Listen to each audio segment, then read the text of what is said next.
May nag-comment, ay no, ulol, adik, mukha mo, tukhangon.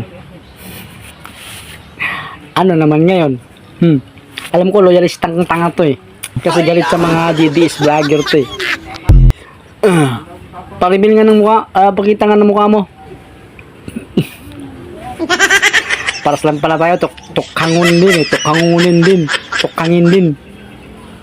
Pero, mauna ka. Kasi mga loyalistang tanga, mga galit sa DDS yan, galit sa mga Duterte yan. Kasi ang mga galit sa kay Duterte, sila yung mga pamilya ng pinatay nung kapanahunan ni Tatay Digong, no. Sila yung mga adik, sila yung mga tanga, sila yung mga bobo, sila yung mga walang utak. Ha? Yun, kayo yun. Mga loyalistang mga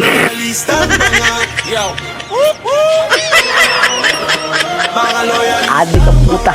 Ay naay sa propaganda. Sino kaya sa atin una matukang? Mukha mo. Pa-rapper ka pa, hindi ka naman rapper. Huwag kang tanga.